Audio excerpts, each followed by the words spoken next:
Hello, welcome back to the Yellow Chair Classroom. Here is a small moral story which I would like to share with.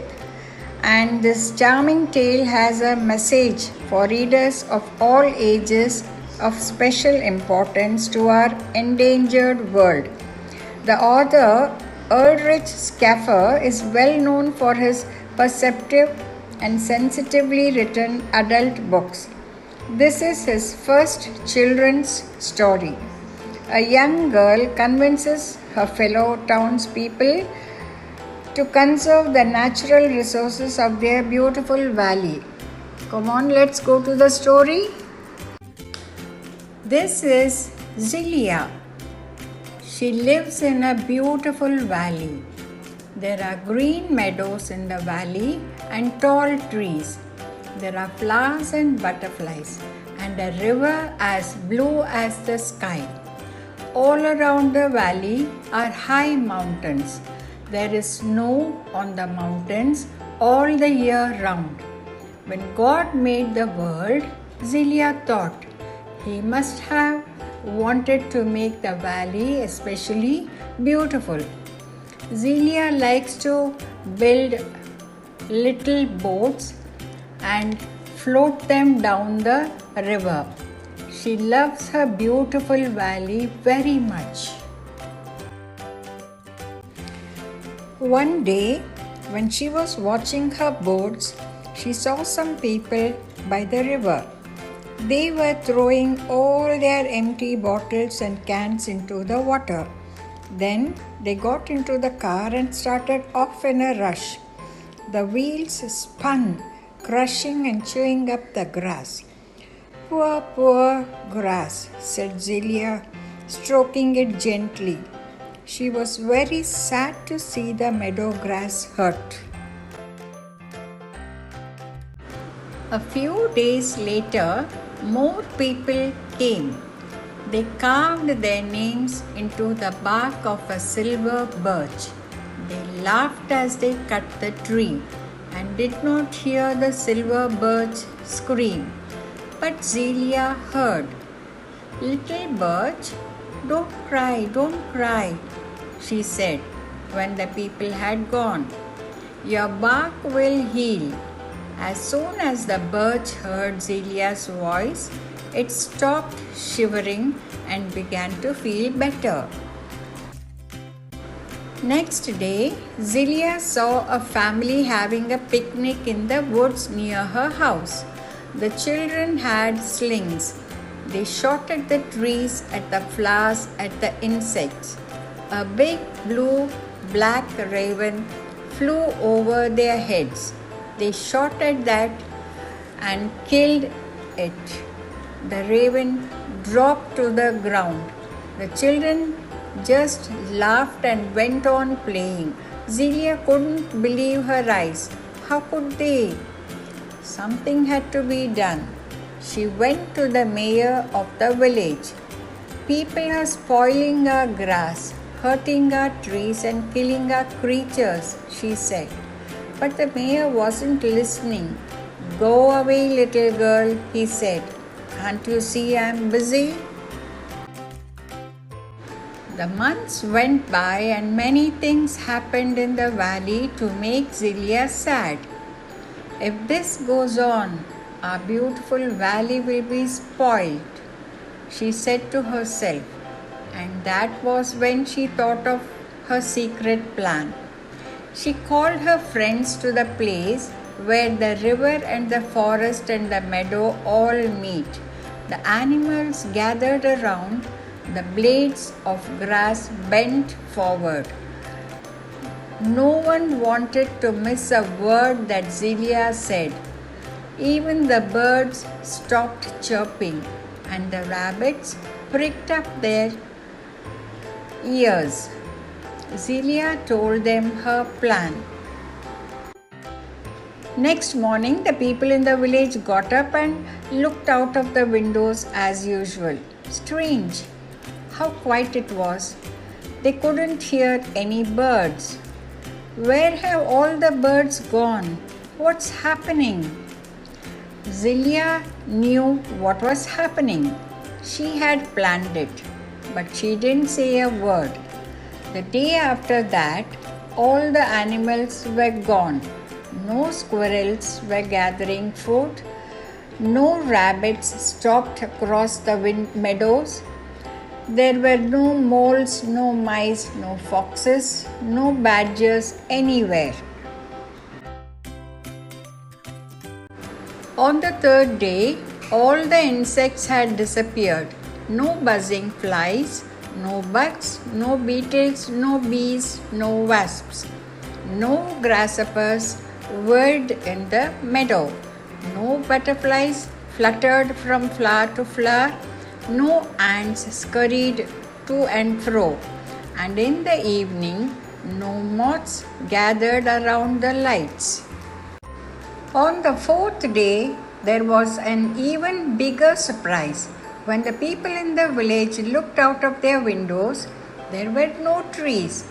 The poplars around the school were gone. The big oak tree in the middle of the village, where the children loved to play, had disappeared. She had the birches and willows, the maples and beeches. Even the fir trees on the mountains had gone. The valley looked empty and bare.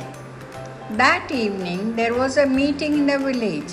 "What's happening?" everyone asked. First the birds, then the animals and insects, and now all the trees. Where have they gone? What is happening? The people were shouting by now, but no one knew the answer. They asked the mayor, but he didn't know either.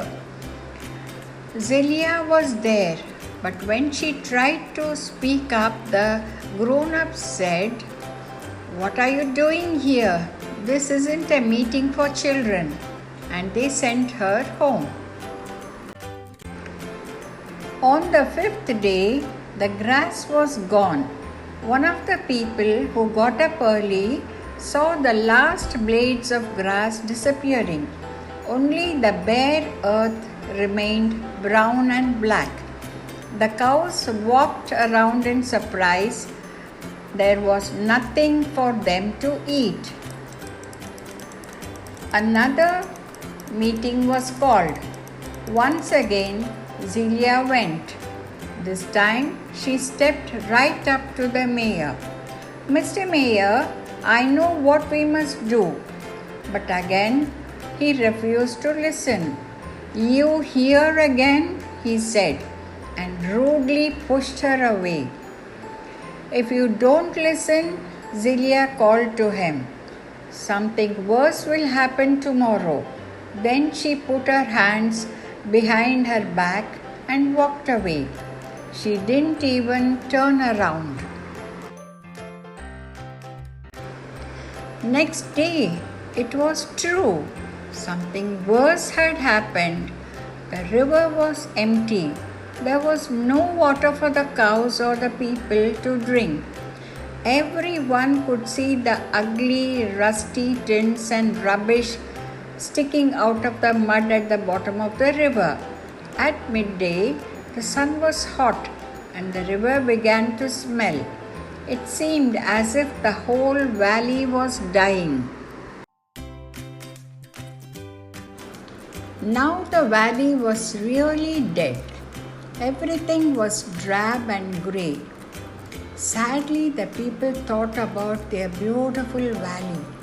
Someone said, "It seems as if God is taking back all the lovely things He made and gave us." At last, people began to understand how much they needed the birds, the animals, the insects, the trees, the grass, and the sparkling, rushing, singing river. When the mayor saw the dried up river, he remembered what Zilya had said. "Zilya," he said, "tell me how you knew that something worse would happen." "It was all part of the plan," Zilya said, and she told the mayor the whole story. She told him how the creatures of the valley were afraid because no one took care of them. She told him how they had planned to leave to show people just what the valley would be like. Then the mayor called the village people together. We have to take better care of our valley, he said. When God made the world, He put us in charge of it. He told us to take care of all His creatures, but we haven't done it. Zilya has shown us what our valley is like without all these things. We have to change. From now on, all the rubbish must be tidied up and taken away. We must protect the flowers and animals. Anyone who hurts them will be punished, and no one is allowed to cut down trees without special permission. He said a lot of other things too. Then he turned to Zilya. Please tell all your friends to come back now. We love them and we promise to take care of them. Zilya knew he really meant it. She was very happy. Next morning, Zilya packed her knapsack and set off into the mountains where all her friends were hiding. When they saw her, they came out to meet her. You can all come back again, she said. The plan has worked. The people have changed. They have remembered how God told them to take care of you. They know they can't live without you. When they heard this, they were all very happy, for they knew they belonged to the valley. They began to move down the hillside towards the village. The birds flew overhead, singing their very best songs. The river began to flow again, and the fish leaped. The rabbits and the foxes and all the other animals hopped and skipped and jumped in the air for joy. The green grass grew again in the valley. The trees marched like an army. As the wind rushed through the branches, Zilya could hear the happy chatter of the leaves. Right across the village street was a banner. Welcome home. The village had its best party ever. Everyone joined in, but Zilya was the most important guest. Zilya had saved the valley and everyone knew it. Hello learners, did you enjoy reading the story? This story is to instill in children's mind to show some kindness to animals and plants. And that's the moral of this story too. Fine guys, we'll meet you shortly with a very exciting classic. Until then, please wait for me. Thank you for watching the video.